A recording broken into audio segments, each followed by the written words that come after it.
That's the thing. And we are That's what rolling. we do. No, we can cut off the front, like the beginning, this Okay, conversation. cool. So, ladies and gentlemen, welcome to the fifth episode of the Cyber Swaraj podcast. We are speaking live from Bitshala and Bitshala Bitspace. from Bitshala Bitspace. Today we have Vivek with us and Basanta and me, Abhay. So, just we'll do a quick round of introductions for ourselves, just so everybody here knows and everybody listening online knows. So, I'm Abhay. I am the CEO of Formstr.app. It's a Noster. It's a Noster product. It's a Noster Forms app where you can create forms like Google Forms, but in a more private and censorship-resistant way. So that's about me. Vivek, do you want to introduce yourself? Yeah, my name is Vivek, and I am a SaaS app builder and consultant by the day.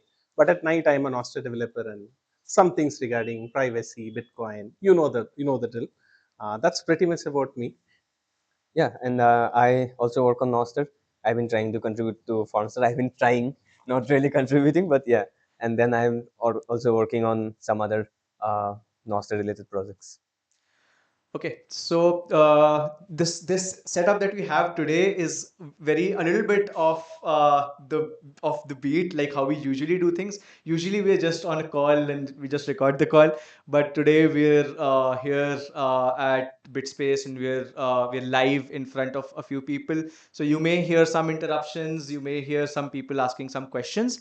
And which is what we want to do, which is we want to be able to reach people because sometimes when we talk it's not obvious like what we're talking about, and I don't even know that it's going through. Like if we're talking something, people are actually understanding it. Most of the times it feels like talking to the void. So now we have a way of live feedback of seeing people that okay, people are understanding what we're trying to say. And uh, just to add one thing here, for the people present here right now, this is a podcast called Cyber Swaraj, where it is typically in Hindi, I mean English, so Hindi plus English.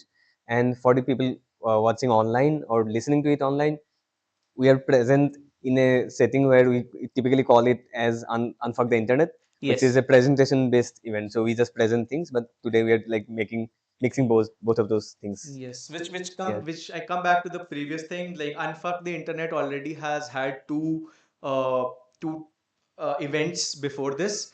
One was by Basanta and one was by all of us, where Yes. we mostly introduce privacy technologies.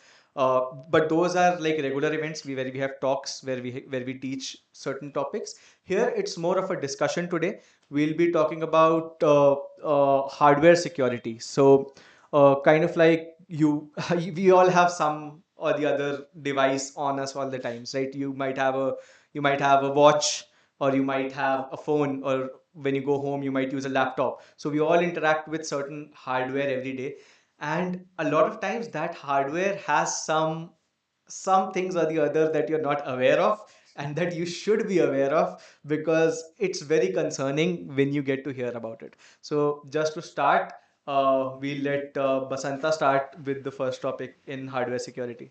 Yeah. So before I actually go to hardware security, I'll briefly talk about software security or privacy. Right. So I think one of the most widely used tools of privacy is uh, HTTPS. Right. You all see the lock button. I don't think when browsers show it anymore. Right. They Yep. don't show the green lock It's anymore. the HTTPS is default just the now. default now. Yes, Yeah. but HTTPS was an upgrade to HTTP, which introduced a lot of privacy benefits to the web, your typical browsers. And how it works is using private keys and public keys, and using the concept of public key cryptography, which is probably something that you already know about, right? So essentially, you have a key, and the website has a key, and you guys are just communicating using some kind of encrypted channel. So that the middleman, which can be your ISP, which can be your anyone who has access to your router, or anyone in the middle, cannot see what you guys are actually communicating. So when you're communicating over the internet, you do multiple hops. So if it's clear text information, anybody in between of those hops can actually read your messages, which is your regular HTTP communication. So it's not just your ISP; it might be anyone in between. Yes. Maybe somebody on the same Wi-Fi, maybe somebody somewhere in the middle who can actually read your messages. HTTPS is a way to make sure that only the service that you're connecting to can actually see it.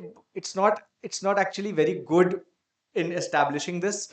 But yeah, I'll let Yeah, Basanta yeah. That man in the middle could be your employer also if you're in your office Yes, network. Yeah. yes.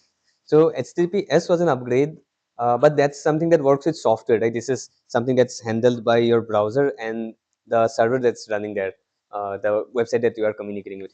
But when it comes to hardware, you have to consider the fact that we all have phones and phones have data, or we have laptops and laptops have data. So, and then we have obviously Bitcoin and Nostr and those kind of stuff. So in Bitcoin also you have hardware wallets. So you have to make sure that your private key that you have is not leaked to anyone else, even if they have access to your hardware device. So in case of the browser, because this is a software thing, you're making sure that no one can access your private keys by making sure the browser itself is secure, that no other application can access the same memory that the browser is accessing. That's something that's handled by the OS, you can say, OS and all the other security practices at a software level. But when it comes to securing Bitcoin hardware, I mean, Bitcoin wallet keys, your seed phrases, those kind of stuff, it has to be based on hardware, because if you lose the device, people will be able to take it out and then get your private key. So, what do you want to talk about? Do you want to go there? Not just Bitcoin. I don't want to start with Bitcoin specifically because not a lot of people will be using Bitcoin. I'm not sure. Oh, yes. And even people who are into Bitcoin, they are not. A lot of people are just buying ETFs or just buying stocks Yes. related to Bitcoin, right? They're not buying Bitcoin in general. So I'm not sure coming to hardware security from a Bitcoin angle will be worth it. But I am definitely interested to start with the computer inside a computer aspect, Okay. where there are processors. So a lot of you might not know this, but there are processors inside your computers that have access to your entire computer file system, that have access to everything that your regular processors have, and you don't like they don't interact with your regular system. They can even access the file system even while your computer is off, like even while your phone is off, even while your laptop is off, these processors can access your computer. Yes. Would it So, make sense to probably start with 1 or 2 minutes sometimes about why this matters, why this topic of privacy matters, just so that in case somebody is listening newly, they could just hook onto it. Does anybody here have a question on why does privacy matter? I would like to hear, like, is everybody into privacy or wants to be private in this room? Uh, From a constitutional point of view, we do that by default. How it is enforced is, very debatable and very controversial. so legally having privacy or legally having a right to privacy is one thing, but ensuring it is, I think, an individual thing. As in, you can have a legal right to privacy, but like you have a legal right to property, but somebody can still come and steal your property, right? So you can have a legal right to protect your information, but somebody can still just come and take your information anyways.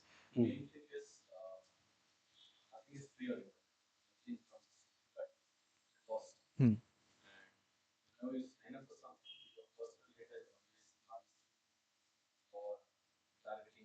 Yes, 100%. okay, so just to repeat what he said,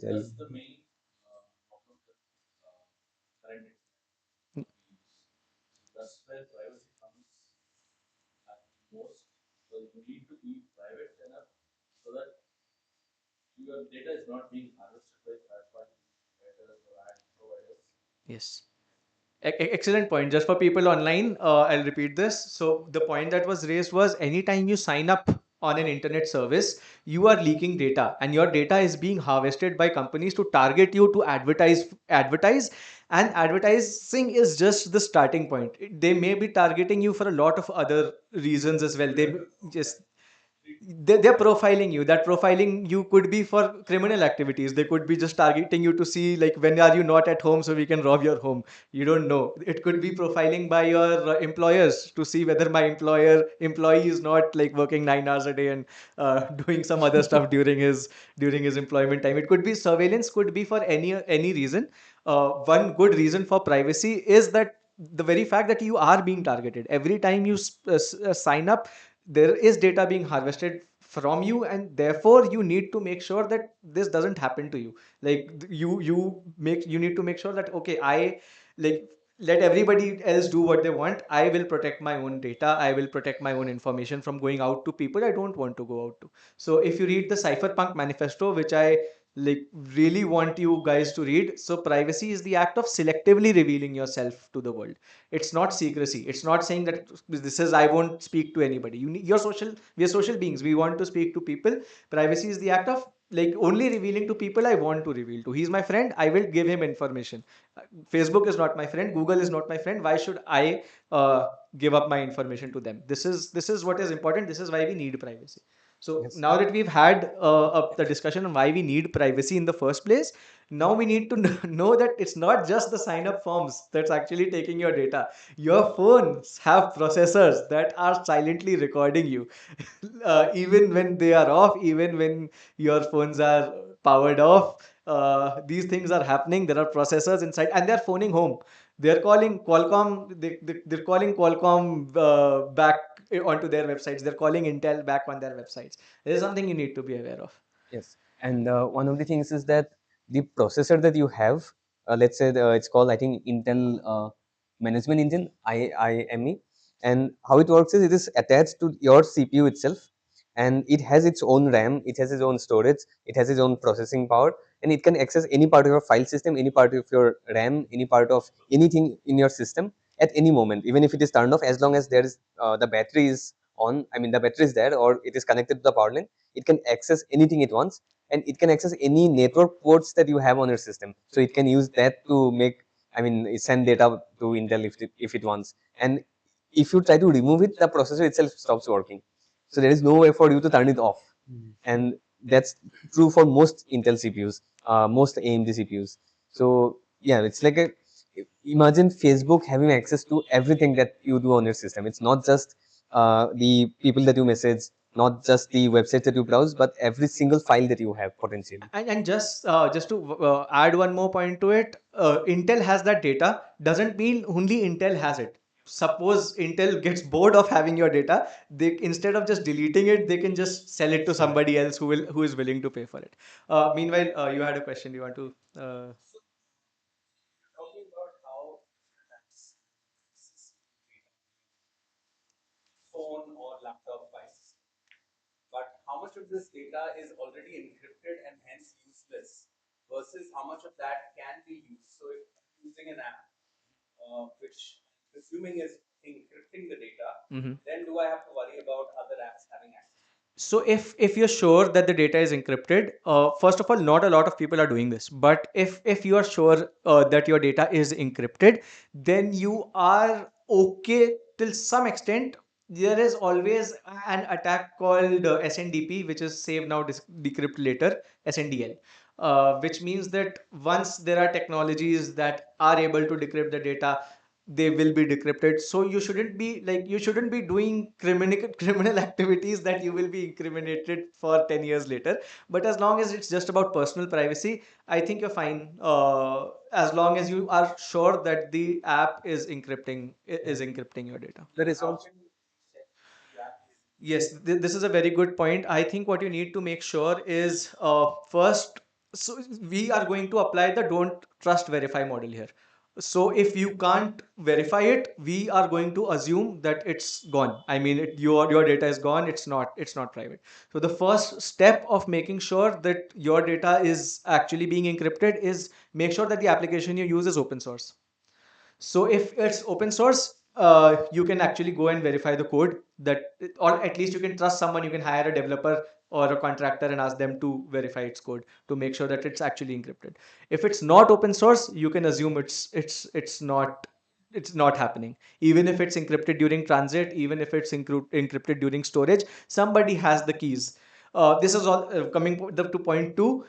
Make sure that you have the keys to the key is encrypting the information. So if you don't have the keys that are encrypting the information, you are not sure of whether it's being encrypted. So like just to talk about it, WhatsApp says that it's encrypting your information, and it might well actually be encrypting your information. it But does probably is most of the time. yes, but does that mean that your information is private? and that is not sure. We know that it's encrypted because we can see network logs and we can see that it's encrypted during transit, definitely. But we don't know who holds the keys, because you definitely don't. Have you ever seen your WhatsApp keys? No, right? So you don't know whether who has those keys and who can access your data. There is another angle also. For example, if I'm typing something on WhatsApp, it need not be WhatsApp that is at fault here. It could be the software that is your keyboard that could actually silently Yes. lock your keystrokes and you are fucked anyways. Your keyboard and your OS recording your screen all the time. So nowadays there are AI phones, and AI phones have your screen access at all times. So your keyboard and your screen, whoever has your screen access, can still see data even before it's encrypted. So it might be that it's going to be encrypted, but they see it before it's encrypted. So Given how powerful phones are getting, Mhm. given how powerful phones are getting, there's a lot of inherent processing power locally Mhm. that which allows them to do all of this. Yes. Versus phone from say 10 years ago. Yeah. So another just expanding on your point. So another thing that people used to have about privacy is, yeah, there's so much data being generated. Who is even? Why does anybody care? Why does Google care about me? So one of the reasons we already talked about is because they want to target you with ads. That's number one reason that they care about you anyways. Like, they have a profit incentive to track you. But nowadays that your phone is so good, it doesn't even, nobody needs to even look at your data. They can get an AI to summarize what you're doing or what you're chatting about, and then they just have to look at the summarized data. They don't even have to look at the complete log of things that you're doing. If they just, the AI just tells them, okay, this is the piece of information that you should be looking at, and that's enough to screw you. You might want to repeat what he asked for the people who are The question was how we got here. The context was the phones, the devices now are so powerful that they can do a lot of indexing themselves, which is what I expanded upon. So yeah, just to add one thing here, you have talked about the keys being present, right? Okay, before that, so if it is being securely encrypted by your phone, I mean, by your application that you are using, something like WhatsApp or Signal, and you somehow uh, are able to trust it, then still the issue is that something like the keyboard that you are using can still decrypt it and send home. Where are you storing the keys? Yes, and then you have one more issue is that the OS itself can be doing all sorts of things, and at the end the hardware is still there. So like hardware security is not that important, I mean, compared to all the other things that you use. So if you're shifting away from WhatsApp to Signal, it's already much more private, at least because you can verify the code. While I say this, I know where you're getting to. Yeah, Sorry yeah. to interrupt you, but while I say this, it is very important to know that, and I keep repeating this all the time, and I will keep repeating this, that some privacy is better than no privacy. So, like, even if you know that, okay, maybe the OS still has access to it, it's not worth it to, move on to private solutions. That's a false statement, and that's a false sense of security that you're giving yourself.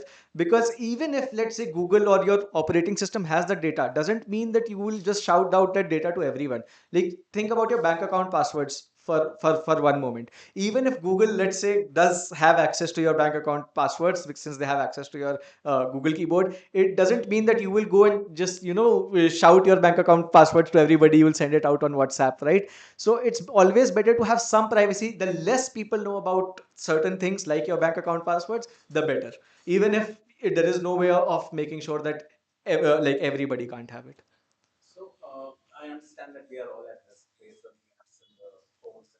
Yeah.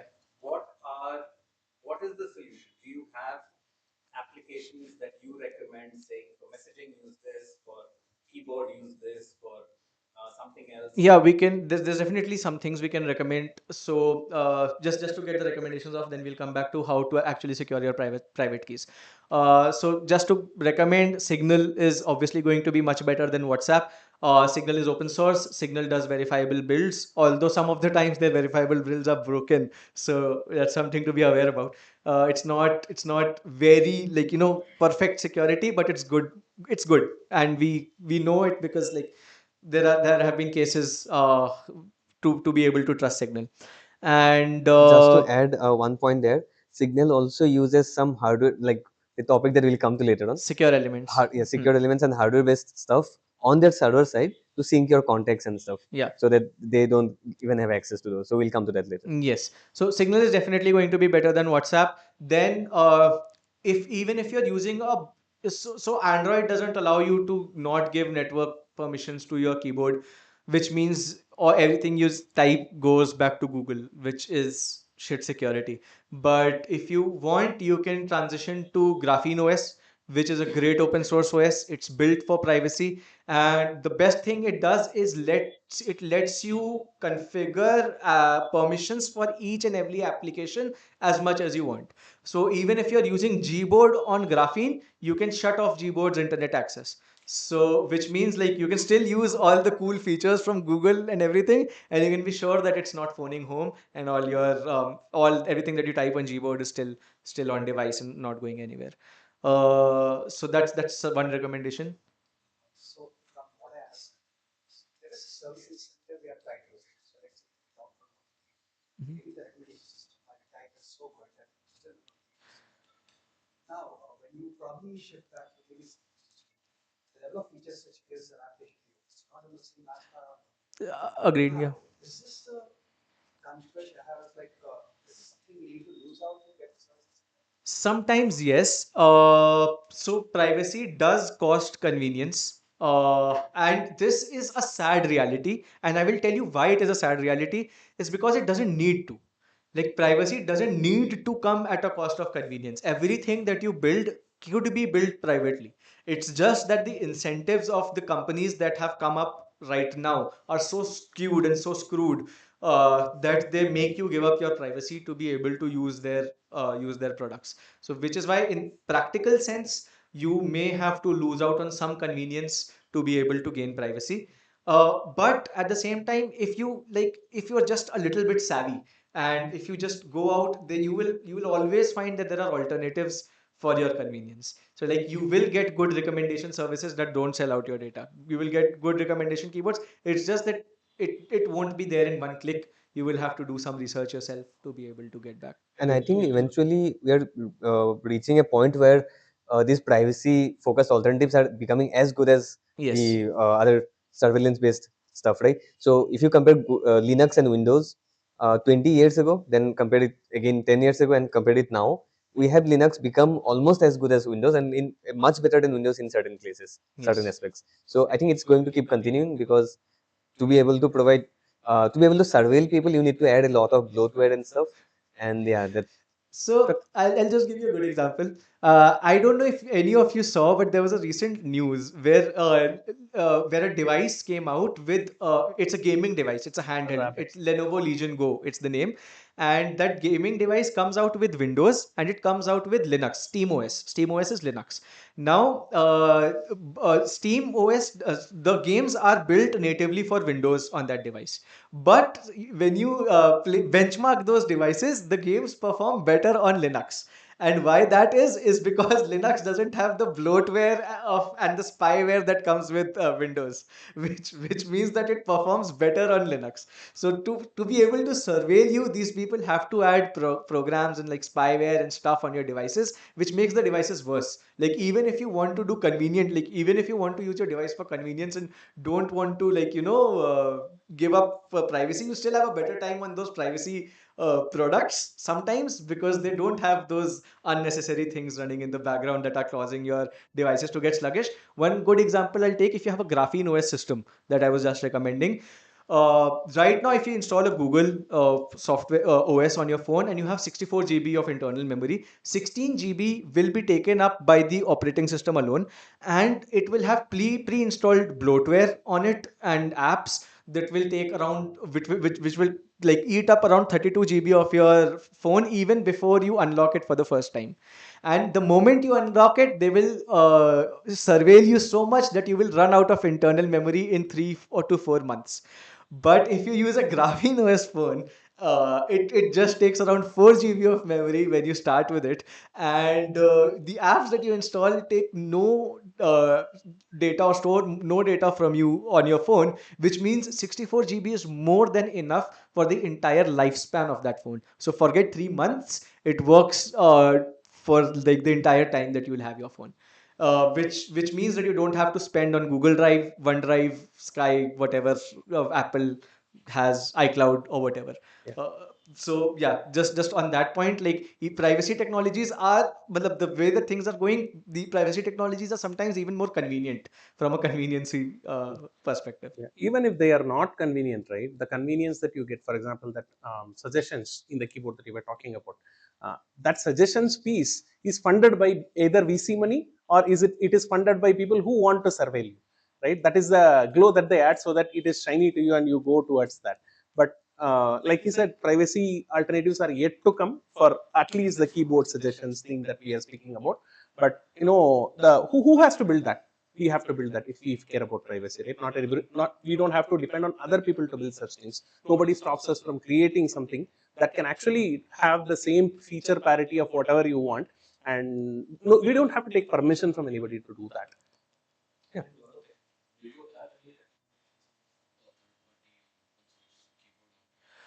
Uh, s- so Flores is good on Android, but I would recommend the best experience for me is if you can get Graphene OS on your phone. That's the best thing that you can do for yourself for privacy.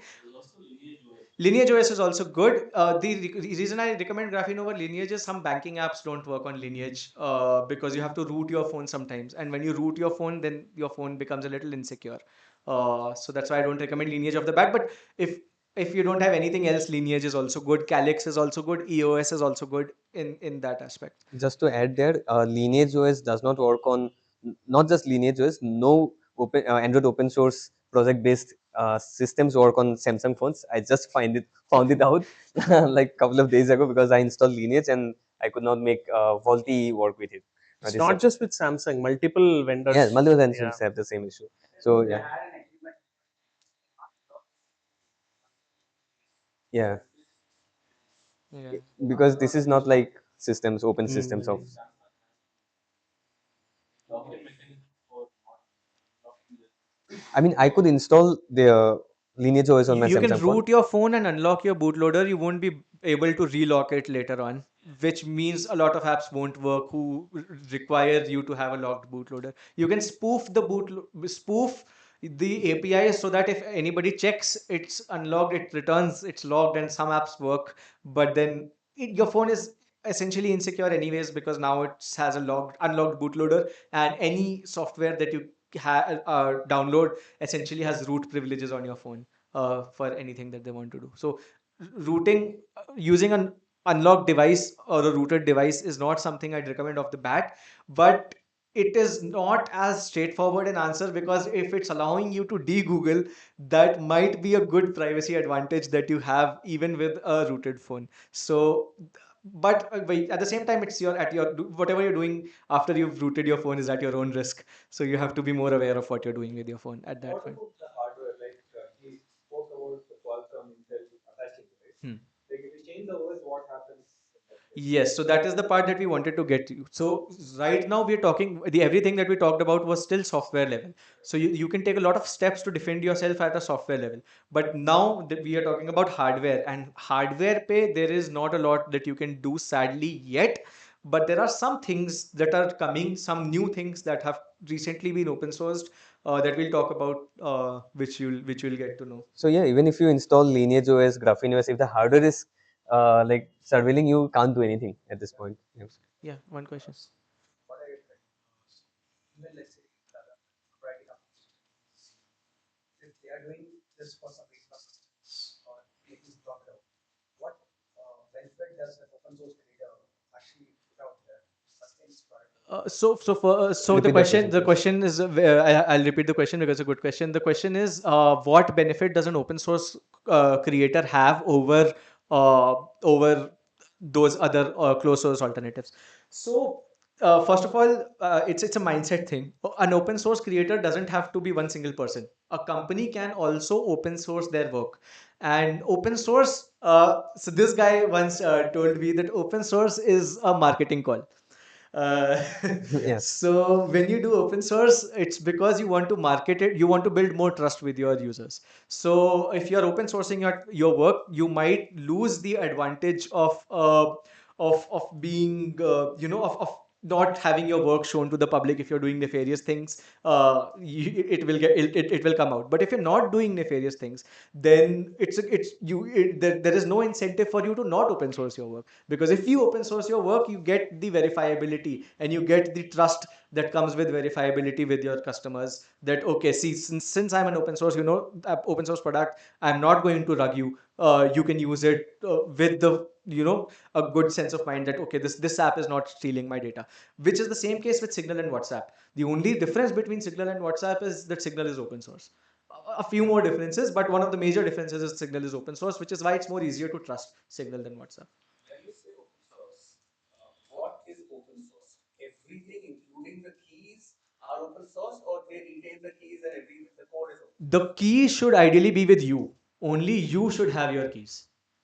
That is how encryption works. If the keys are with the product anyways, it doesn't really matter. What should be open sourced is the mechanism of using your keys. So making sure that your keys are not being rugged, as in nobody is taking your encryption keys and throwing them back to their backend.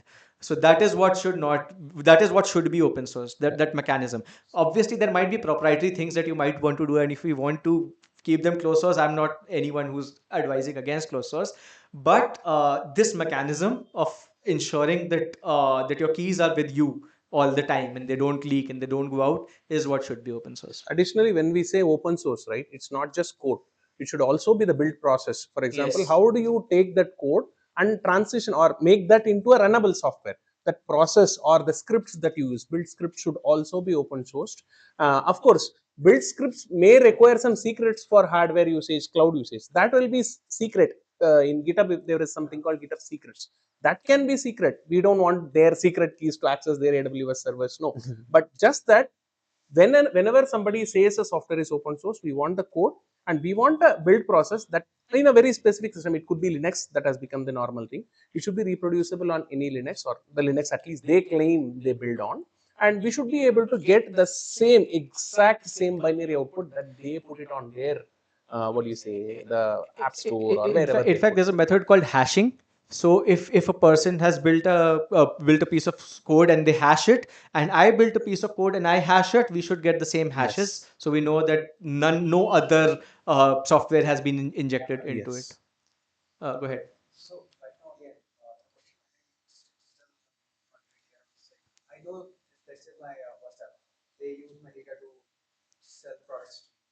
This is somewhat safer to assume than the open source. I'm not sure exactly what I'm getting out, but they are providing a service. So at what cost am I getting your service? Is it just completely free, or is it like a zero sum? Your personal data itself is the main criteria for companies. Yes. So right now it's Signal. It's separately better open source. Now, what Yes. benefits will they gain? So what benefits? How? So the question could be, the question is like, what benefit is Signal getting by keeping it open source? So the first part I explained it to you, that is good marketing for them, being open source. The other part is, since it's good marketing, more people are using Signal. They have something called donate to Signal, which means that they can reach more people and more people can choose to donate to them if more people use Signal, which means that it is easier for Signal to sustain itself if more people use it. That's the major benefit that they are getting. And I think Signal also is the only app that allows you to communicate in places where government is surveillance and playing hard stop on Yes. So, data availability. yep. So apart from their good That's technical that's what one of practices, their yes, apart from their good technical practices, they have been known to, like, governments have reached them and asked them for data, and they have been known to tell the governments that we don't have any data, like we can't give you any data. So that's another reason that they are a little more trustworthy. Yes. Coming to incentives, right? When we talk about hard money-based economic incentives for open source, right now, if you go to GitHub and you could always, there is something called contribution.md or something you configure, and there are some settings. Right now, what's happening is the corporations which are using open source softwares, they are now moving to a point where I want support from this particular open source guy, right? So what I will do, I will donate to this guy so that he will give priority support to me. I've seen that model starting up recently, right? So let's say I use something like, I don't know, Formstr. let's say I as a company, I use Formstr for my business, and there is one small issue that I want fixed. And as an open source developer, probably he will not prioritize if I just raise the issue on GitHub. So what I will do, I will contribute using GitHub or any other means that he publishes. If I were him, probably I would just send him some sats over master. But then, and then he can prioritize, saying that I am getting incentive, and that will actually feed him also, and that is a more sustainable model of. And there is also another setting in GitHub where you can look at your, there is a file called package.json if you're in JavaScript ecosystem. You can look at all the libraries that you are using in your app, and it will suggest that I You can want to donate. donate this much money. So it will split to all those libraries that you are using, and it will, the split of the money will go to that developer. That's a model that's already in play for, and many people are earning from it Also, also. just because something is open source doesn't mean it cannot have monetary incentives. So just like if you talk about Formstr, Formstr is open source, but we still can sell certain stuff. As in, we can still sell certain services that require us an infrastructure to host your data. So, for example, if we like, there's a feature that we're coming out with called short URLs. So if you want a short URL, you can pay us and we'll give you a short URL. We don't care who you are, whatever you do, as long as you're not doing it for illegal purposes, which is our terms of services. You are free to do whatever you want. We don't care. So Formstr is still open source. The code is still open source, but you can access infrastructure. And for you to be able to access that infrastructure, we'll charge you, and that is a monetary way to host open source applications and make money from them. Yeah, so tying it back together, just I'll give some context. Initially, when software was launched, it was you just make the software and give it to people in return of money, right? So that's how you had the concept of proprietary software. That's how Windows started, and then that became no longer sustainable, and that's how open source software could take over. So it's not just a uh, technical or political thing or a philosophical thing. It's about all the other incentives coming together, and that's how Windows slowly became. Linux slowly became more and more advanced compared to Windows. When it initially started, it was not that We have a advanced. question. If you talk about Mm-hmm. even Signal requires you. Yes. So, I mean, what level of privacy is we have number which has the That's Yes, we don't want to defend Signal a lot because we also know, and we also the Signal is just the best trade-off that you can make right now. Okay, it's not a perfect product. This is a definitely a valid criticism of Signal, and Signal claims that even though you give them your number, they can't see your number because they store it in a hash. But there, it's just a good claim. You don't really know for sure. But there are certain things that are coming out now. One thing that I would like to talk about is maybe white noise that has just come out.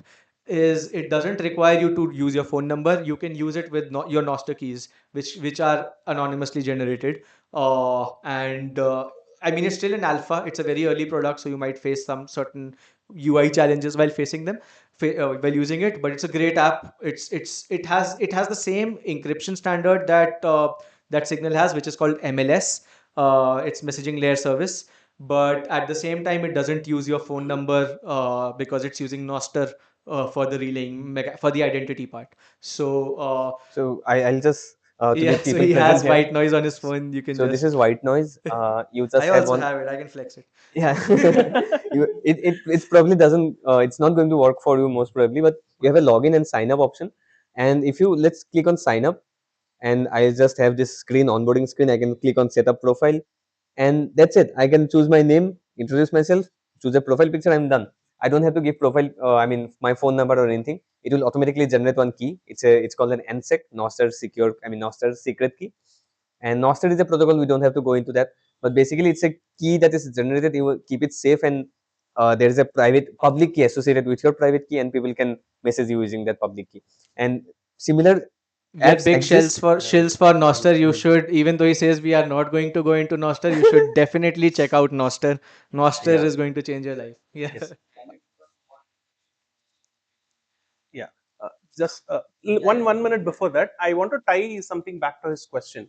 He was asking about Signal is open source, but how do we know that they are not using the phone number that we are giving? So the distinction is when somebody claims they're open source, we need to be very cautious in distinguishing what part of their application is open source. Are their server code open source, or are their client code only open source? So In case of Silver Signal, Signal's backend server is also open source. but then we don't know whether they are But it is running the not Running the same same thing or updated. not. backend, yes. Is it verifiable? Yeah. Because when we don't know what they are running in the backend. But Yes, Yes. it's a we are Starbucks. going to talk about one technology Yes, that but at the same time, it's great that at least it is open source. I mean, at least you don't do that with. We are only interrogating Signal so much because we can, because we have an option to, because they have open source this stuff. WhatsApp hasn't done it, right? but we can do one thing. We are going to talk about something called confidential computing and how we can audit server code. Yes. Those kind of stuff. We'll get into them. Yes. But yeah, So then Noster Huh. introduction. go ahead. Yeah, actually, Yeah. Yes. Yeah. the question I asked, like, why didn't there be a, just like how we have YouTube video for something else? Why do you have this pricing model? So it's like paying something just stops data, so you get money. You what? Excuse me. Sorry, I didn't get the question. Sorry. You can't pay them as much as they can make out. You won't pay them. If your lifetime value is $100, you're not gonna pay them. Also, just because you've paid them, also just because you've paid them doesn't ensure your privacy. As in, they can also still leak your data and still make money from you, even if you've paid them. Most of us, most of us don't know what we are worth actually. We are worth way more than what we can give to them.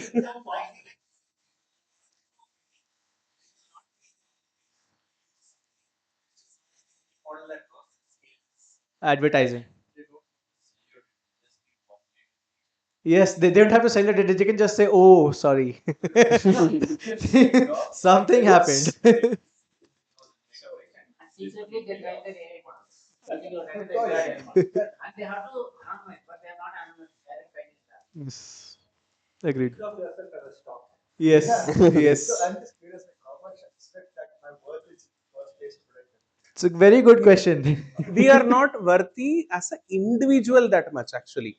But if you put yourself as a part of the pattern that they create because they have access to that algorithms, then our worth increases drastically and we may not be able to estimate how much we are worth. That's the problem. There used to be this US ad sign up. This is maybe myself. They asked you to connect your data, and then based on your profile, they would pay you for your data. And I remember for like maybe 8-10 months, I got paid $4-5 a month just for having my data connected and then So if we are able to achieve our mission, so our mission is like not saying our mission as in it's a manifesto or something, but just the mission of privacy in general. Ki if we are able to achieve privacy, actual privacy, this would be the model then that goes out for actual collection of data, because collection of data is important, right? You need data to be able to do certain kinds of things. But how do you usually do it? You do surveys, right? You pay people to come and fill up forms and do surveys and stuff. You don't go and like forcefully collect their data. This is the part that's wrong. Forceful collection of data is where it's the problem is. you also mentioned that they want to harness people data to use themselves for better AI. Yep. We will start seeing ads in ChatGPT that It will they're happen. already there So to some extent. enshittification is real. I mean, this is not a. The things come up with VC money. They offer you good services for free. Why? Because they can then get your data, and once they get your data, they can then do all kinds of things. And I don't blame all. I blame people also for giving up their data most of the time Yeah. because we are so used to having social media all the Yeah. time. Most everything that we tag every photos that we are in. Mhm. That itself gives Yep. all the People. requirements to enough data to kind of create a profile of So this is also another thing that I want to say, that just because you are responsible for your own privacy. Like, people are stupid and they're going to do stupid things. 99% of the people are always going to choose the stupider option. You have to be the smart one and not be stupid. I just want to add that, not just that, right? Yeah. A lot of people will even pay on top of that. The reason why I say that is, like, for example, if today or 10 years ago, bought a bunch of things, they paid cash, nobody knew what, it was all sort of a private affair. Yeah. Now, what happened maybe a couple of years ago, you bought something on Swiggy.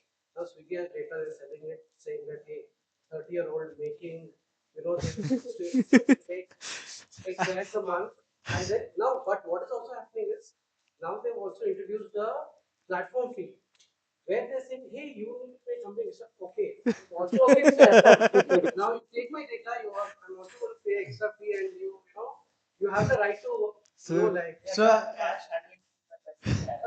Yeah, exactly. so I'm like this is going to happen. Mark my words. I'm not. You pay cash extra charge. You know, everywhere they take extra. So this is definitely going to happen. Like one like I'm pretty sure this is definitely going to happen. That once like if you have any kind of insurance claim, like maybe you want to go to a heart surgeon, and the heart surgeon will open up your Zomato history and is like इतना butter chicken order किया, your insurance is not going to get claimed. So this is definitely going to happen. Couple of follow-up questions we can ask. Mhm. I have my phone, Mhm. and if people don't have access to it, right? How safe is it? It's definitely rugged at this point. You're holding an iPhone, I presume. Okay. Okay, it's a Pixel, but it still has Android, I'm presuming. So it's rugged. If you're using AI features, it's rugged more. If you've turned off the AI features, it's still rugged.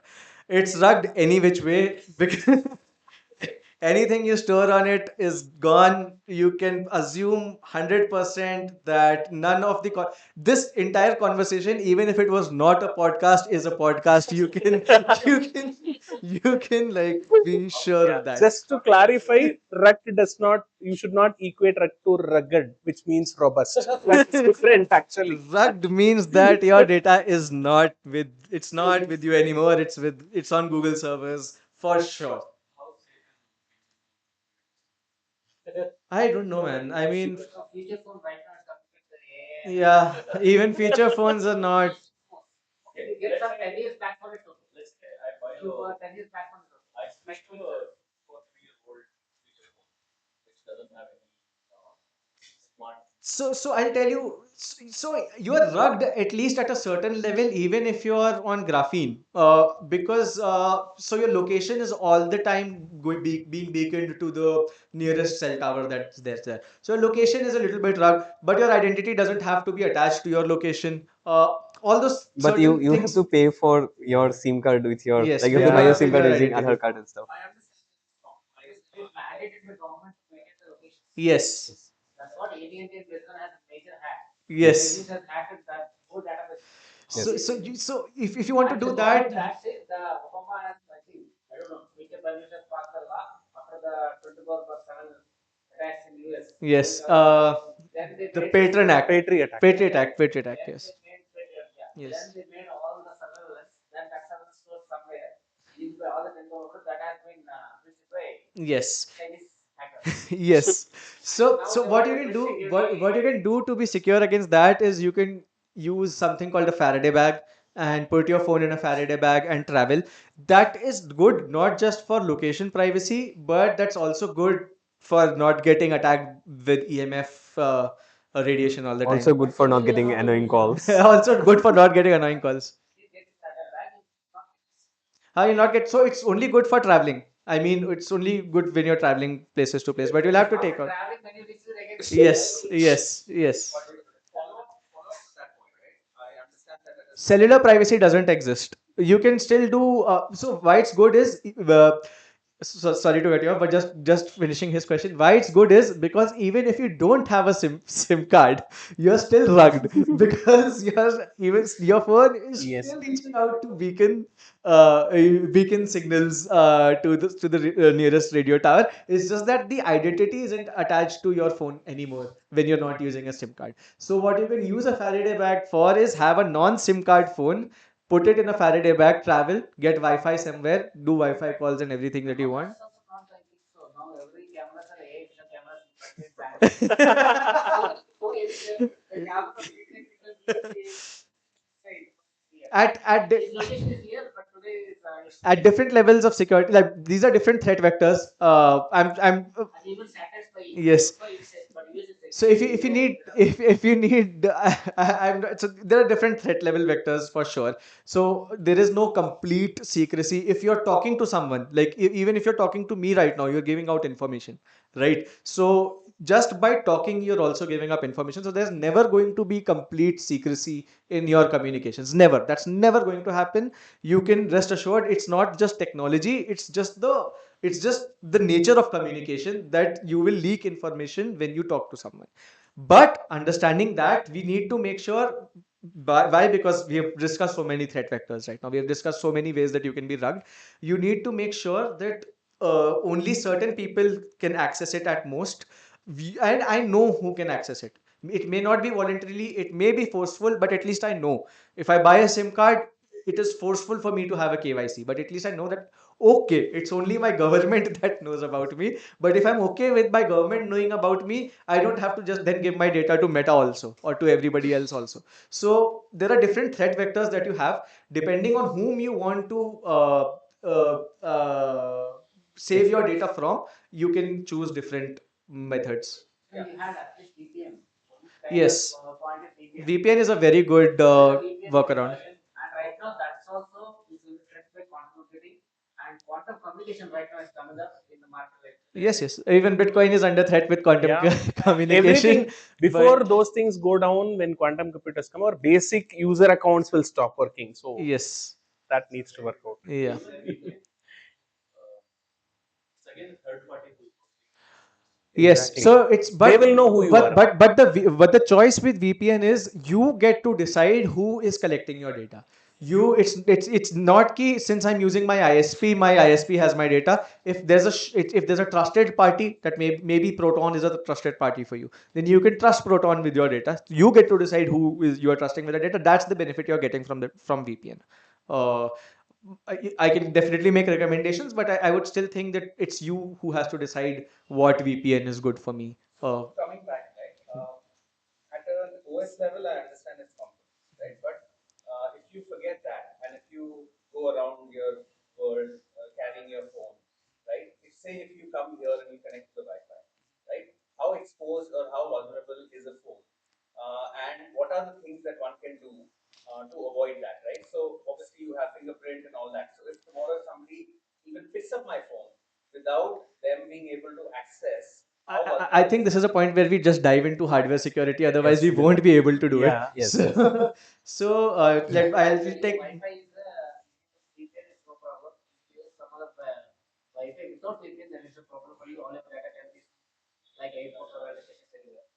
If you use the data within your data network, then it's somewhat fine. And right now, the hackers are very rare. The moment you do Say clear text communication. all the fingerprints by seeing that, they can Yes. Yeah. If you do a fingerprint like this in front of the camera, it's rugged. I think your fingerprint it shows very, Voter ID. And then what it shows us, I am trying to explain everybody that the same thing. I'm trying to explain they are not present. Because convenience of use. yeah, but at the same time, there has been some very good work done about your biometrics at a hardware level, which Basanta Yeah, you can. I mean, instead of going directly into that, I'll just give some context and we'll just repeat a few things that we have already discussed, right? So, as long as you are using any kind of computer system, you are using it to communicate with others, using the internet or whatever, right? Now, when you are communicating with someone, you are not just sending your data to the other person's phone or device directly. It is going through a server in most of the cases. So, what you can do, as we have discussed, is encrypt the data on your client side as in the application that you are using, like in the case of Signal or WhatsApp, supposedly in the case of WhatsApp. You are encrypting the data and sending to the server so that the server does not even know what's going on there. That's one model. But then comes AI tools like LLMs and all other kinds of processing of your data, which needs to happen. With HTTPS or whatever we are using, we are securing the data in transit. So once your data travels from your system to the server system, the servers, I mean the corporation's servers, it is encrypted. And maybe there are two layers of encryption so that the data that is inside this encrypted transited packages are also encrypted to be read by only the recipient in the case of WhatsApp, for example. But now comes the point where how do you even prevent those companies from being able to analyze your data if the data is supposed to be processed on their side? For example, if you're using ChatGPT, obviously not everyone can afford one huge GPU and run it on your own hardware. But everybody should. Yes, everybody Everybody should try should to. get a GPU and should run their local LLMs, because chat GPT or interaction with any type of AI is the worst place to leak information about yourself. Because yeah, they'll not just get your info, they'll train it, and yeah, there's a uh, lot of issues that can arise from you leaking your private info to LLM, right? So now, one solution that we can do is add encryption to the hardware itself. So currently, how it works is, if you look at a system, you have your RAM, you have your storage, and you have your CPU or your GPU attached that processes the data, right? Once you send some data to the system, maybe the data is encrypted till it reaches the system. But then once it starts processing it, it is all exposed to the system, and anyone who has access to the hardware, they can just look at the memory or the storage and figure out what you are actually sending to the system in the server side.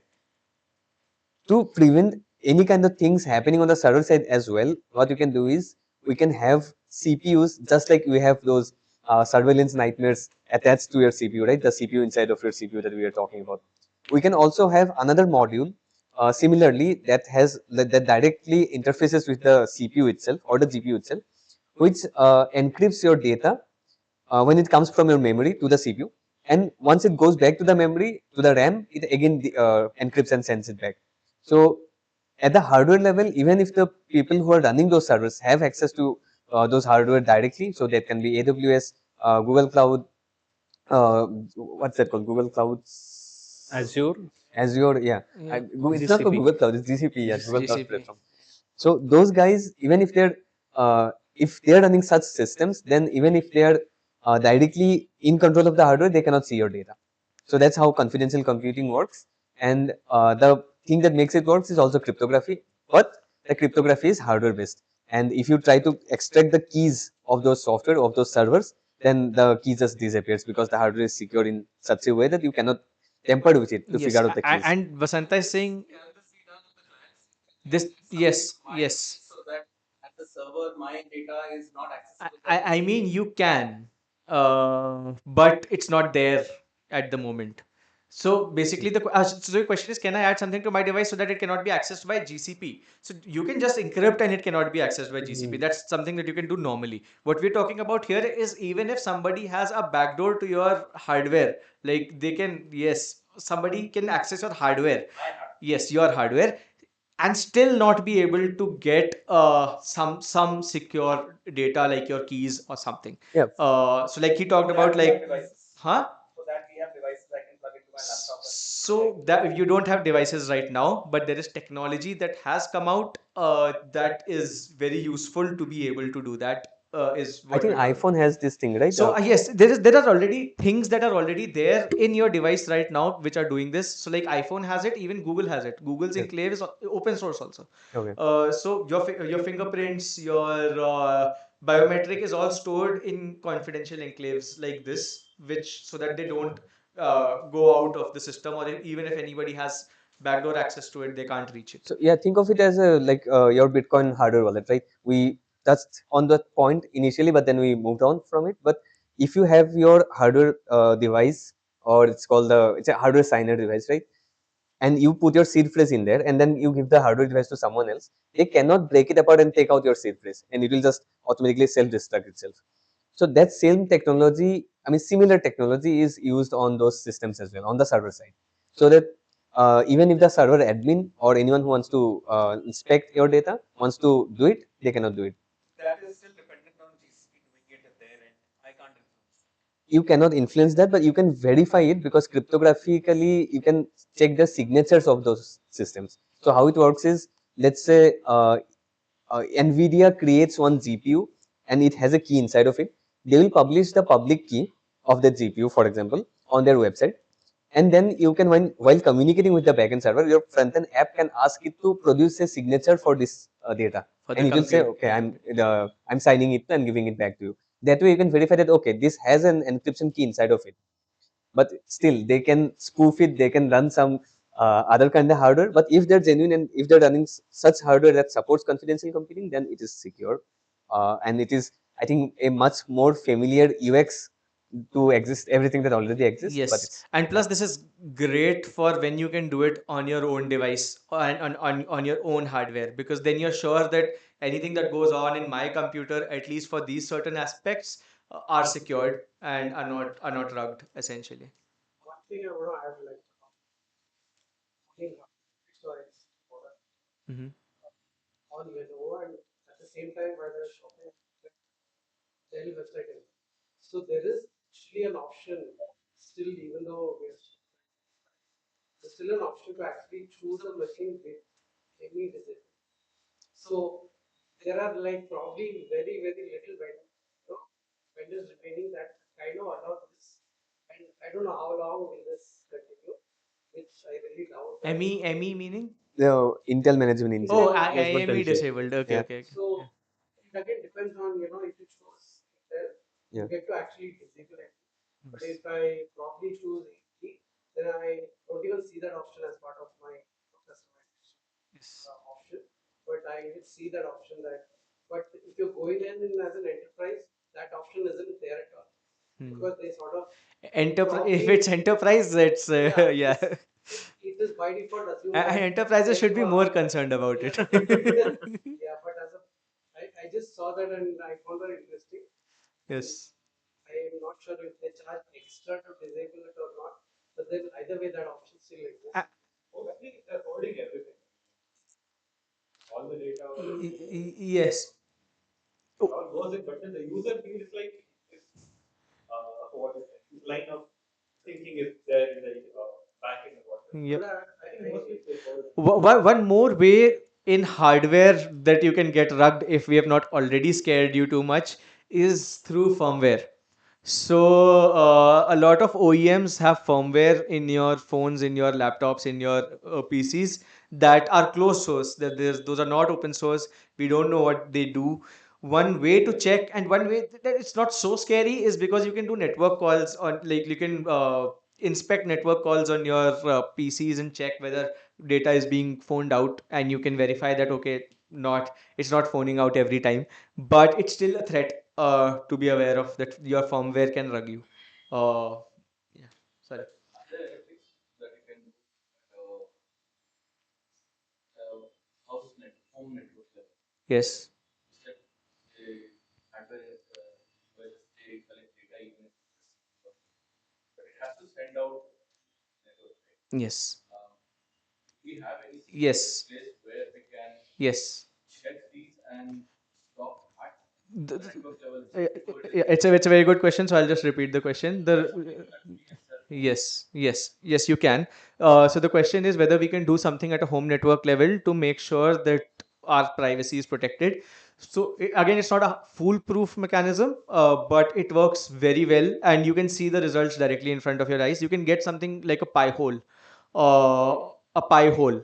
Uh, what it does is, so basically, essentially, what we are trying to do is we can block certain DNSs, and we can block certain websites that are known to track us, that are known ad services. We can make sure that those services can never be accessed from the home network. So even if you're running Instagram, you can block the ad service of Instagram itself. So you won't see Instagram ads. Nobody in your home network will see Instagram ads while using Instagram At the router level. at the router level. So that's Yes. a DNS sinkhole. Yes, that's a DNS sinkhole. What you can also do is you can also buy a router, and certain routers let you install VPN at the router level. So what it would enable you to do, that all traffic at all times is encrypted to the VPN provider. You then have a dependency on your VPN provider, but at least you know that all traffic, one, is encrypted, and two, is going out to a service provider of your choice. So I have a very basic question. Yes. Say I'm browsing without Yes. and the browser has my IP address. Yes. Then I turn on the Yes. I continue browsing. Yes. Right?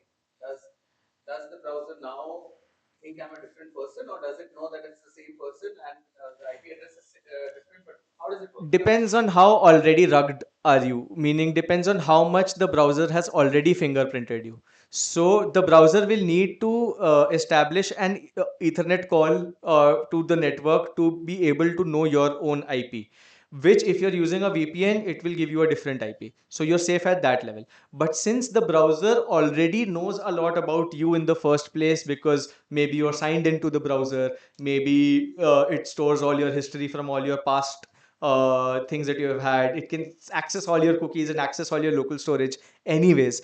So the browser itself knows whether the browser is phoning home to Google or whoever owns the browser. Depends then on the type of browser that you're using. So, in terms of note, most of the browsers don't harness on your data. They don't do anything. It's the web services that kind of I would care to disagree on that. Google Chrome. so the point is, very few browsers which need Google Chrome feature. Google Chrome does it because you have signed into your user. Yes. But my so the browser itself is not collecting data. It's a service that runs from Google, collects the data. But But there is browser comes nothing- with inbuilt services, default services that already do that. We just had something that came out. A lot of things, a lot of times these things don't even come out. We just had something that came out last year where there was uh, an extension that was installed by default on Google Chrome that was phoning home all the data. One, just because you have signed, you have not signed in, right? It does not. The moment someone else signs in, how are we sure that it is not again sending the data that it has already collected? We don't know that. It's designed just visit for you visit any website. The website It's is supposed to collecting be the data. designed that Yes. way. So when I work for if I use a VPN, we work Mm. with this. So that's the reason I say not all browsers collect any kind of Not data. all browsers Not collect all data. browsers. I will agree with that fact. There are good browsers. There are good browsers and there are bad browsers. The browsers which collect is Yes. generally the services which kind of fingerprint you on. I like LibreWolf and I like Iron Fox. Those are two good browsers. If I use VPN, what am I protected against? You are protected against any other service. Like so first of all, if you're using VPN, most VPNs nowadays will encrypt your traffic at all levels. So you are encrypted against any man of the middle attack. But if I'm using a VPN, my IP address goes from X to Y, Mhm. right? And if somebody wants to track who Y is, Mhm. can they not anyway figure out that X and Y are on the same phone? So then Y is equal to X Sorry, equal to me. can you repeat No, that? no. Who is X? Who's Y? Who's you? Two IP addresses. Uh, X is without VPN. Y is the IP address you get after you turn on the VPN. Yes. Right. Now, say you go and post something Yes. using Y, Yes. right? And then they want to figure out who Y is. Yes. So they get the IP address. Yes. But will they not be able to figure that X and Y both were on the same phone and hence It depends. Repeat If the you are question. using the same account to post, then of course they'll be. If you see, suppose you're using Nostr, right, and you post something with a VPN on Nostr, then they won't ever be able to know that that is you unless you reuse that same key with your own IP sometime later. So yeah, but for example, your posting is 10 minutes, right? 5 minutes before you start posting, you turn on your VPN. yes, And 5 minutes after you finish posting, you turn off your VPN. yes, But it's the same device. yes. Yeah, but I'll just add How it will here. they know that it is the same device? How Only they when your can't device know gives it. that information. Yes. So your It's the same browser. It's the same browser in which I opened the tab. So then it depends on a thing called browser fingerprinting. So if they can fingerprint your if you were there for a long enough time that they can fingerprint your browser, that's not something that like goes on like this. It's not like an ID that goes on that this is the same browser. But there are ways to fingerprint your browser that make sure that this is the browser. So ideally, with a VPN, you use a different browser. Or you use your this thing, anonymous. Depends on your threat vector. I would say that for most threat vectors, you are like for most people who are not doing something for which they can be targeted, using just a VPN is way better than not using a VPN. They can correlate that it can come from you using these browser and all these things, right? But it will not be an identification of you. They'll not be able to pinpoint that it is you who is doing that, right? And that is good enough for most of the use cases. And also this MAC address. MAC address also, They you can can also spoof anonymize, it. Yes. spoof the MAC address that is available in all OSs by default now, I guess. So if you look at bad actors, forget companies whose software you're using, right? Human beings, bad actors, right? How protected are our devices against somebody who wants to get?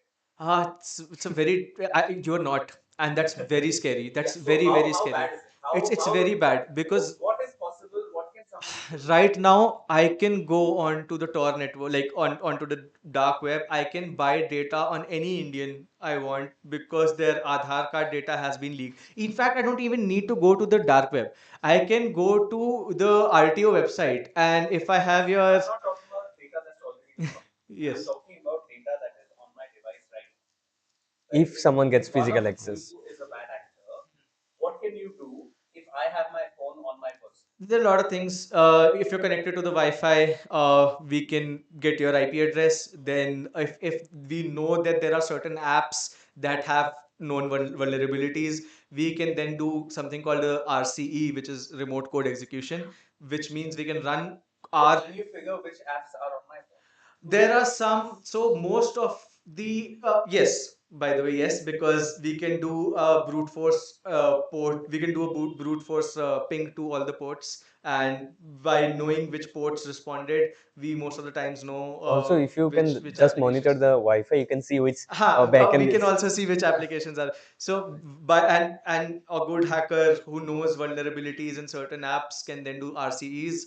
and if he can do any RCE, he can essentially get full access to your phone Without needing physical access. without needing physical. You can do it with an It all SS7. depends on vulnerabilities though. If Yes. your apps, your OS, your Android is Depends on vulnerable, how privacy leaking are you. I mean, which is how easily you leak your privacy. That is why I keep saying that some privacy is better than no privacy.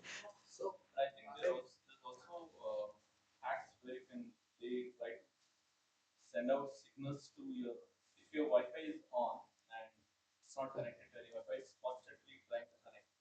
So they do something called replay attack, wherein they capture the response of the Wi-Fi network that's coming out of your phone, try to spoof it, and then try to connect it. Then you end up connecting to them. You Yep. end up connecting to them, and they have basically every network. Like, we need to have some logs or something to do this, right? Like, what is it like? They have like a lot of storage. Yeah, so so Google natively, if you're logged into your phone and you're using, you can go check your activity and it shows that at this time you opened this app for Yep. this many minutes.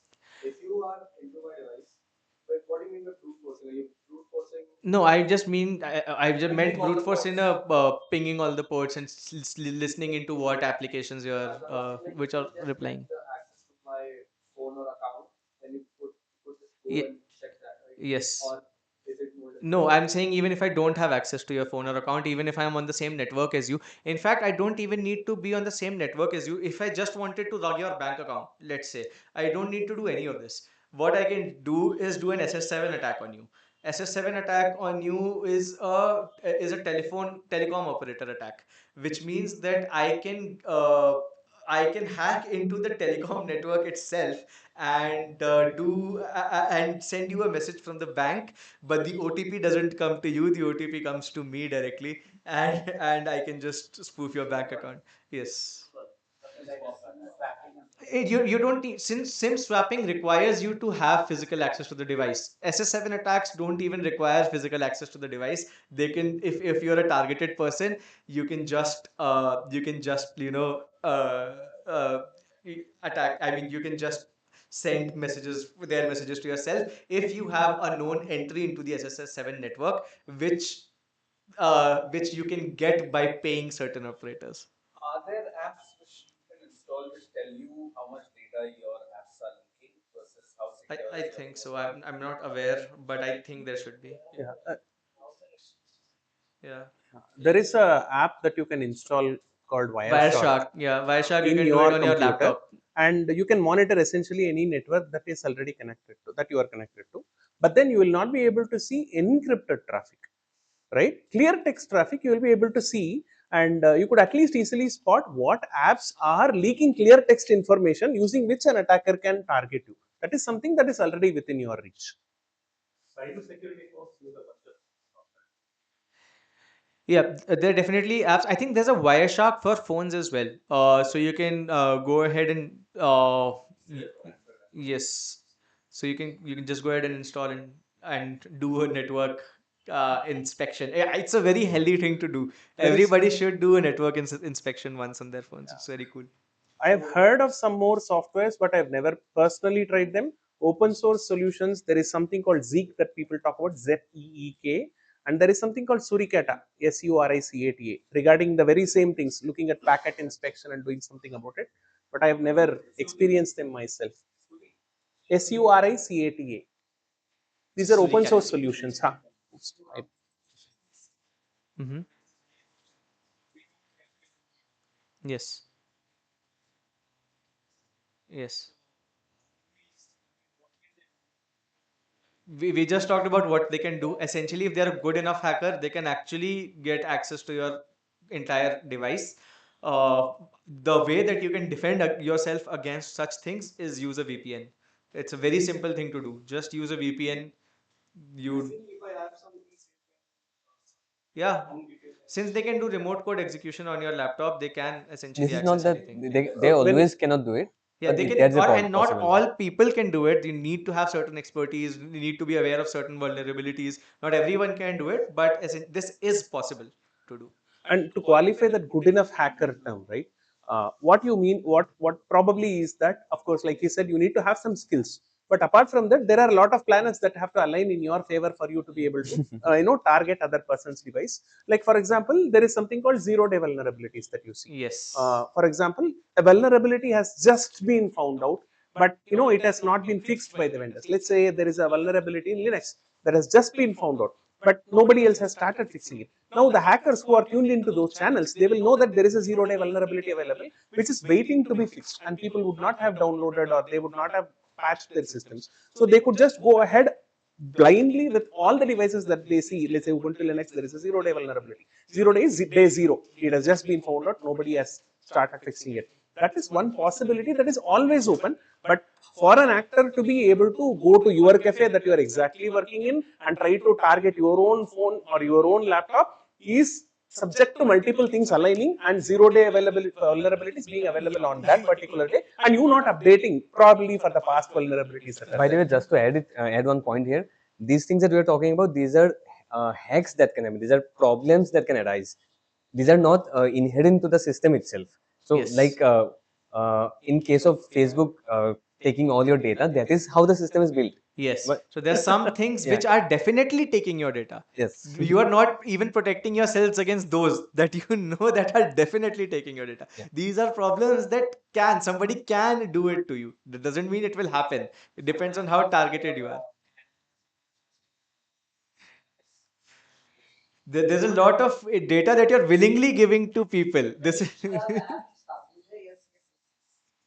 I think as a good practice, you should never connect to any Wi-Fi that is yes. not. Yes.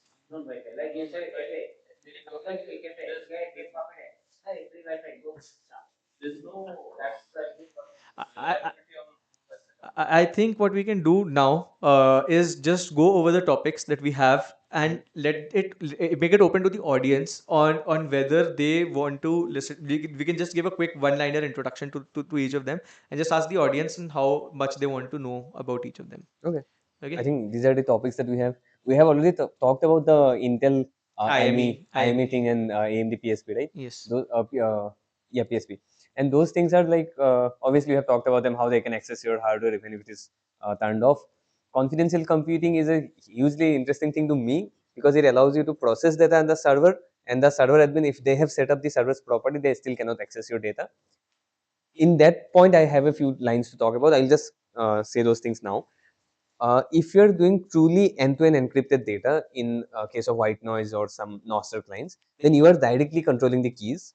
And that's a very different experience from what you get from using something like Facebook Messenger, right? You just log in using your OTP and phone number or your email and password, and now you have access to all your messages. We can preserve that while of course like making it more trustable. It's not completely trustless like if you're handling your own keys directly, but still it's a improvement, privacy improvement on top of those existing systems. And there is something called, I'll just talk about that thing for a while. There is something called Maple AI. Try TRYMAPLE, trymaple.ai, and that's from a team called Open Secret. And how they work is they work with a cloud provider called Edgeless Systems, if I'm not wrong. And those are cloud providers that provide only confidential computing cloud services. And that's a really good solution. And how it works is you log in using your normal email, password, etc. And the backend that authenticates you, backend or email, even if you can, uh, even if you log in using Google or any kind of OAuth system, right? You log in using Google, log in using Facebook. Those systems are available for them as well. And you log into their system, and how it works is they have a service running in a confidential computing system which maintains your private keys. And the source code for that is open source. That source code is deployed using NixOS, which is a deterministic system of building software, and the software is written in Rust, and that software is running inside of it. And you can verify that the open source software that they have published that authenticates you and manages your keys for you by asking the system itself to sign some data and give it the state of the system. So state of the system means this is the code that is running. It will give you the hash and sign it and send it to you. So you know that the authentication service that is running is proper. So that is one service that Open Secret provides. You log into them using your normal email, password, or OAuth system. You get the key, and their application, Maple AI application, then uses those keys or whatever system. I mean, I'm not sure exactly how it's working, but the authentication system is a separate system, and then the AI system is a separate system in a GPU based system running, and your data is passed to the GPU from this authentication system.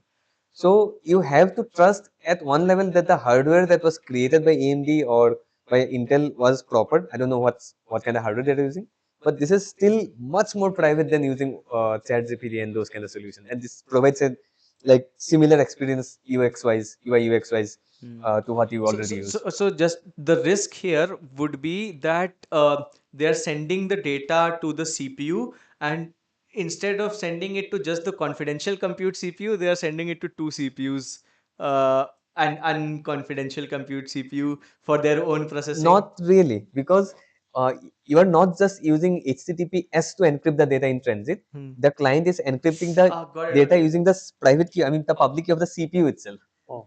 So you're directly, so if you open your network So tab, what you just need to make sure is that, okay, so the way that you can get rugged is a lot of people you don't want have the secret key to the CPU's public key. yes. So while they were creating the CPU, they might have taken a backup, the Yes. CPU manufacturer. Yes. So it's a much smaller trust factor compared to Hmm. traditional application where you have to trust AWS, you have to trust the application developer, you have to trust OpenAI or whoever's models are being used. Hmm. Right? There is a lot of trust involved. Yes, yes, Because all the thing is yes, from the yes, yes. Yes. So it's an evolution. Yes, Yes. yes. Yes. So now this has come to a point where it's like hmm, within the yeah, obviously. I mean, w- Within the encrypted processor. yes,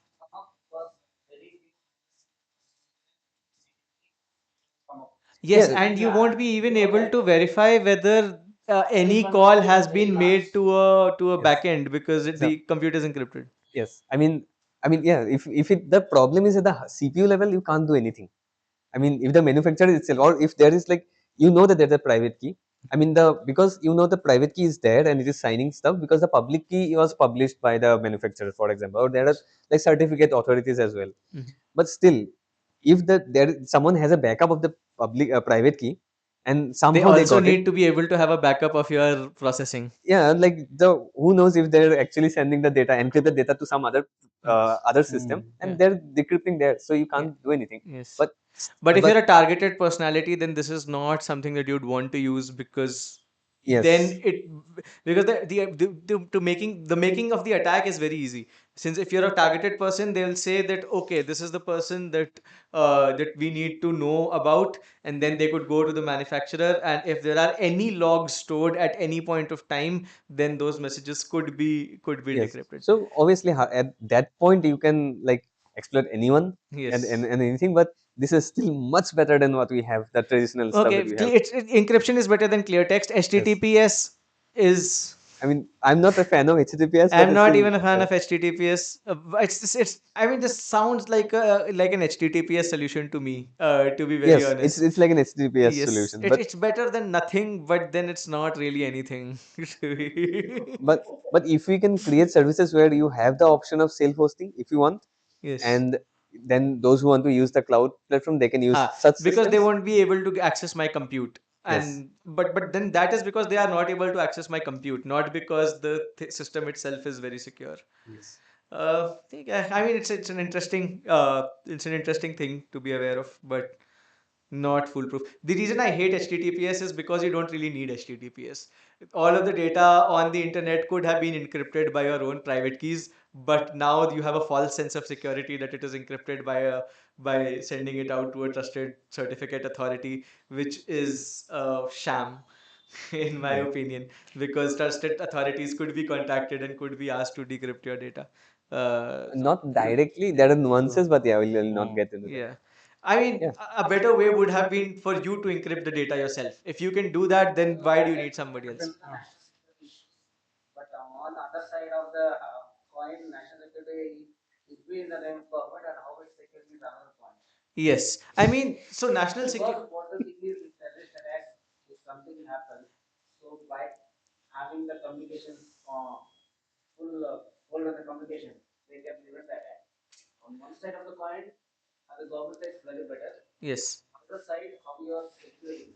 Yes. Other process, how you are going. Yeah. Three gives to government is okay. Yes. Suppose it's just in the black market, take for money. Yes.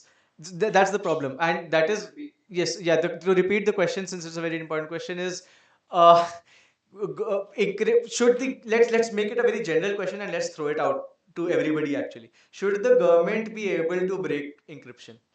I mean, or should such encryption be in place that the government can break? My personal take on it would be no. And I am not saying that the government should not be in the business of protecting people, because that's the government's job. And it should definitely be in the business of protecting people, but it doesn't have to come at the cost of individual privacy. And the thing with privacy is even everybody has the option to have privacy, or nobody has the option to have privacy. If there is one back door, then it can be exploited by the government, it can be exploited by anyone. So that is the problem that we have right now in Nothing the is in the worse than current the system. government So to exploiting it. It's required. yes. So, for example, crime can be prevented by proper policing. It can also be prevented by snooping on people. Which one would you prefer? Proper policing, right? And Also, probably creating good incentive structures in the society so that the crime doesn't occur in the first place. so But that's what we would what prefer. Huh? snooping gives you is it also de-incentivizes proper policing, Yeah. because you're just snooping and you're just relying on snooping, so you're not proper policing. You're just it de-incentivizes you from doing better things. And it makes you reactive rather than proactive. What police is supposed to do is prevent crime, not just catch people who have already done a crime.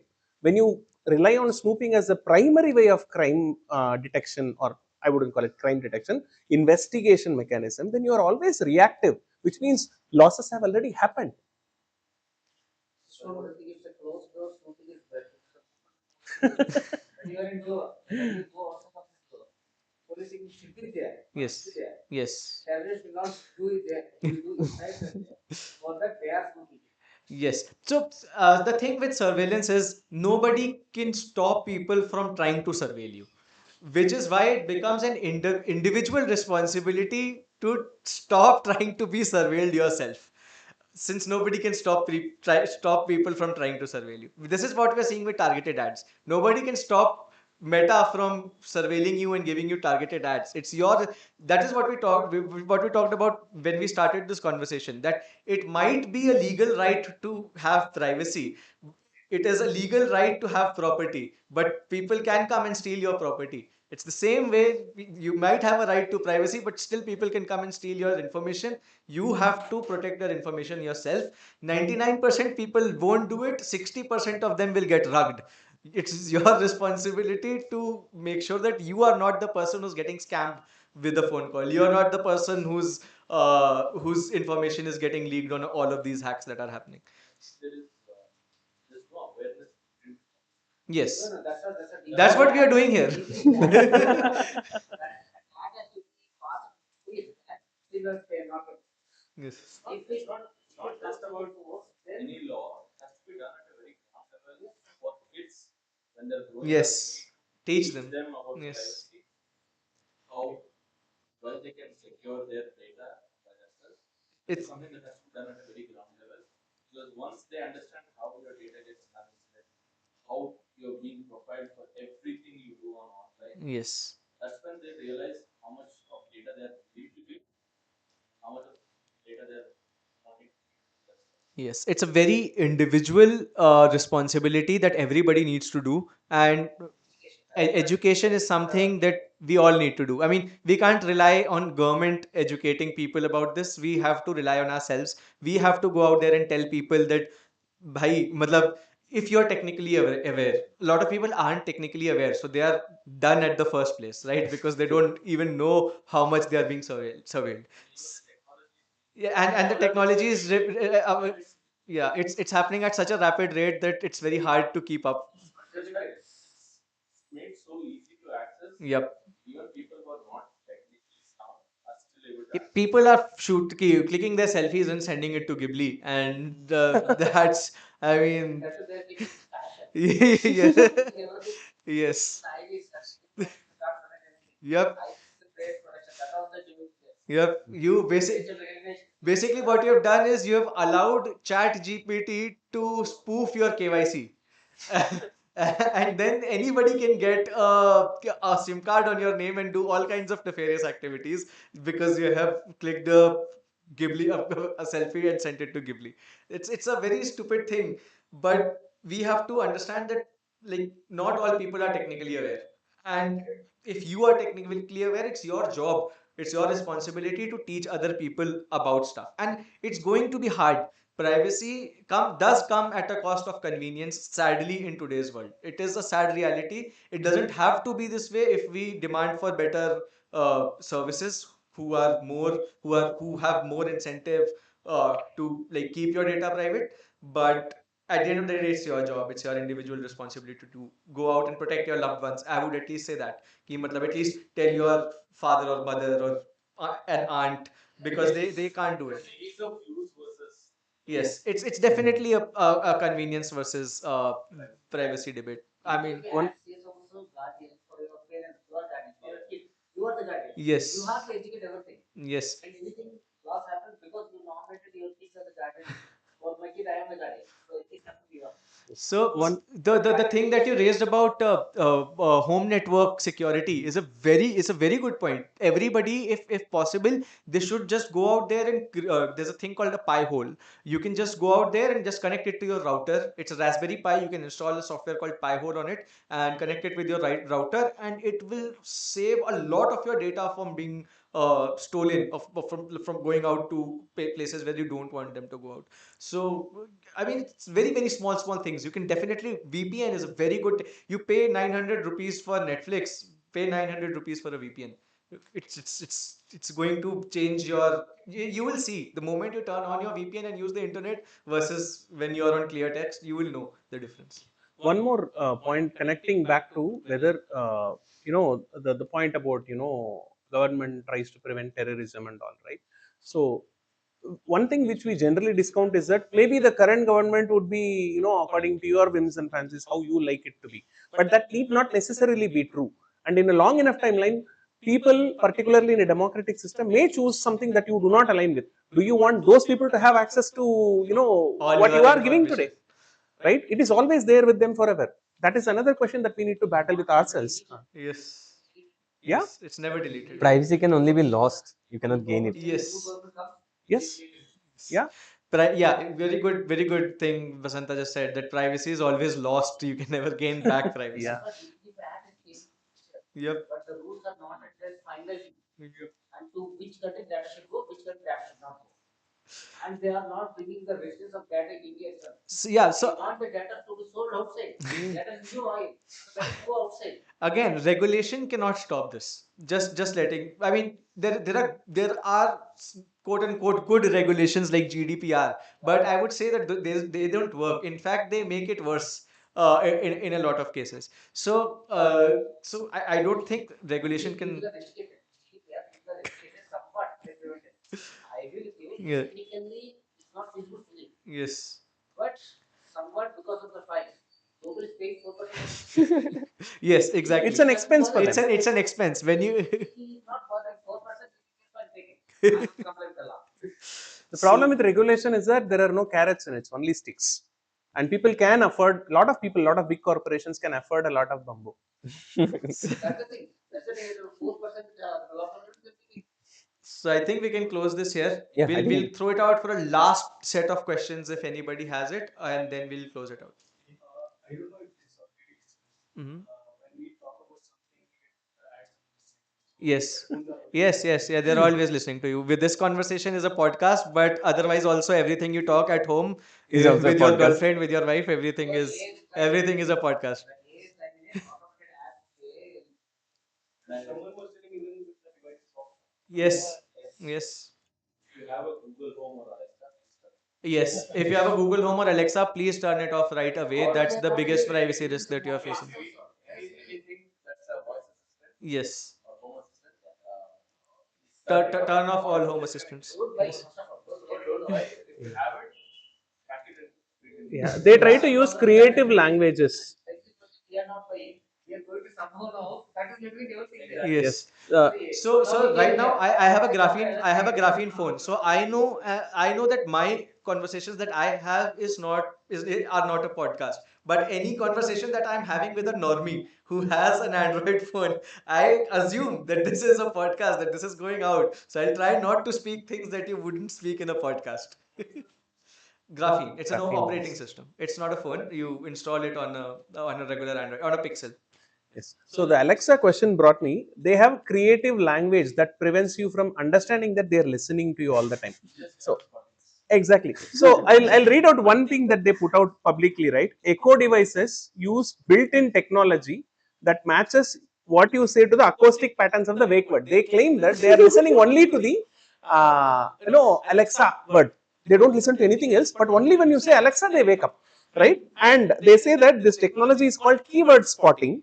When the device detects the wake word, it streams the audio to Amazon's secure cloud, where it is more powerful processing capabilities. Try to confirm if the wake word was indeed spoken. But there is no way for us to verify that there is really this is really happening on ground. So it's not even like after you say Alexa, even before you say Alexa, everything that you say is going to Amazon servers. They say there is a special chip that gets And activated even only when Alexa is if spoken. anybody has hosted a self-hosted version of Home Assistant and tried to do Alexa on their own, they would know that there's a service that you run called Open Wake Word, and you can literally log everything that you say yourself and do it yourself, and you would know that they can do it too. And what I personally see is the kind of range some of these devices have, because they don't have a screen and all that. Yes. They're packed in a really extremely high quality microphone. Yes. Microphone. You can listen to the neighbors also. Yeah.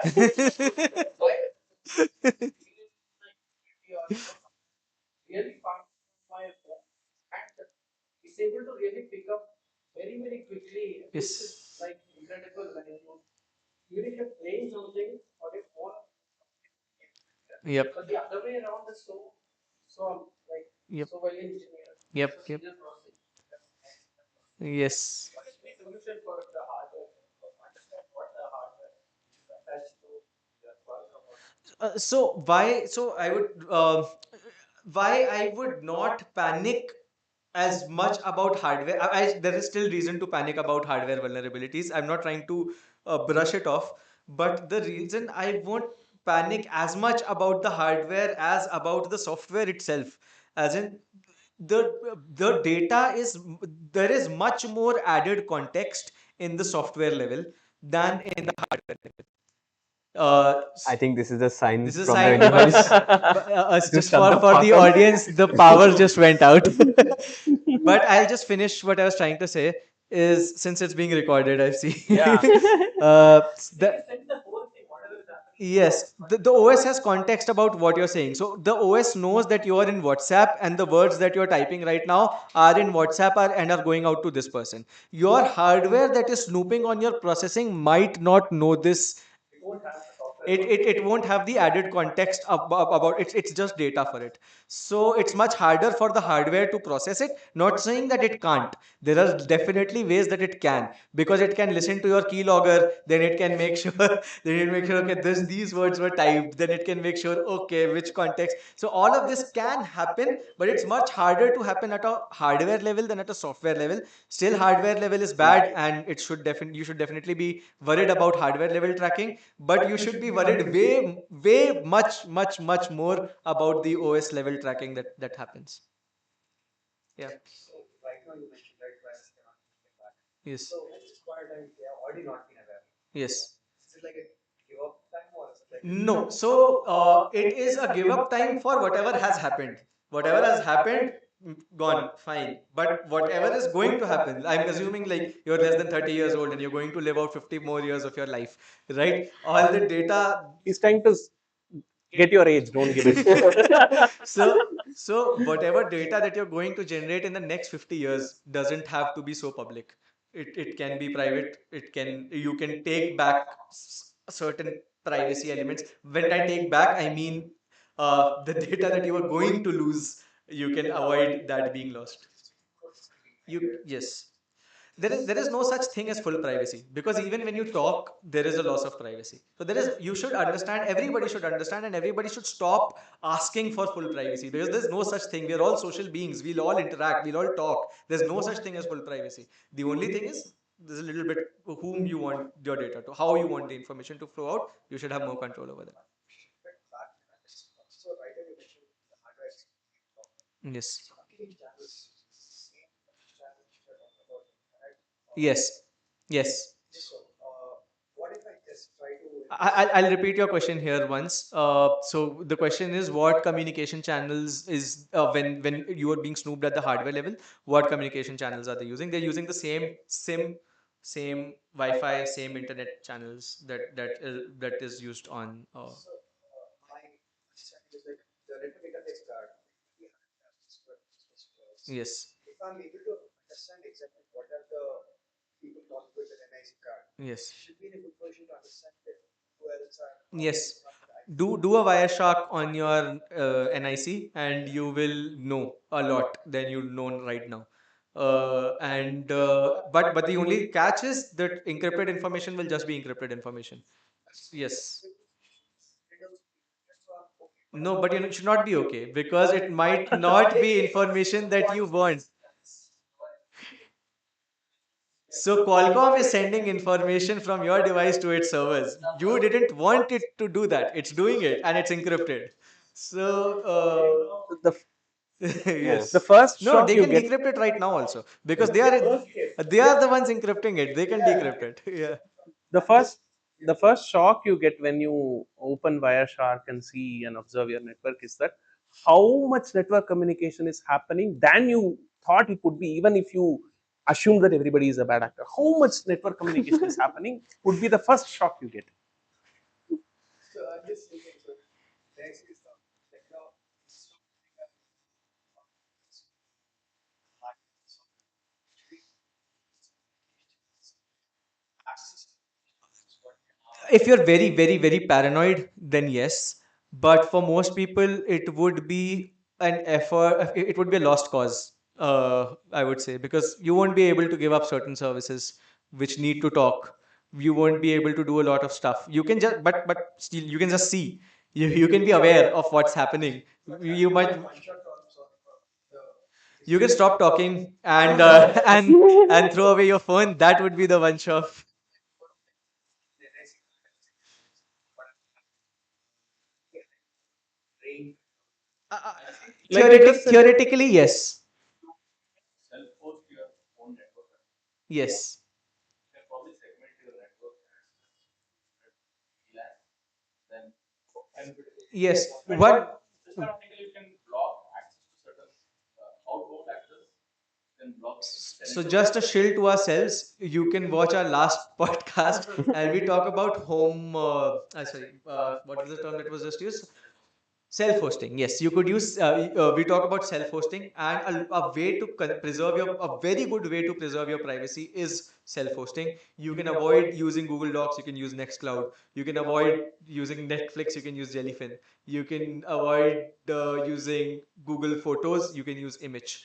You can do a lot of things. You can do that. You can like you can just self-host things. You can just do things. Trying to really remember it. Yes. Umbrel.cloud generally is a good Yes, place and to. awesome self-hosting and awesome privacy are also good GitHub repositories that you can visit. And after it's wrapped up, we'll continue Yes. with just show stuff.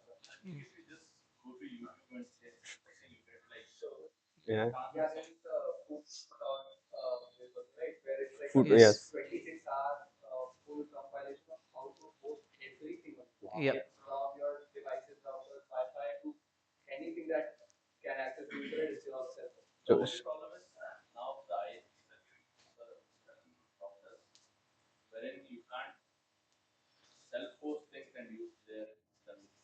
You need to switch the router into a friend mode, get a different router of your own, and then use that. Yeah, I mean, it's still possible. You can also get a Raspberry Pi and just self-host things on a Raspberry Pi. I have a bio. So yeah.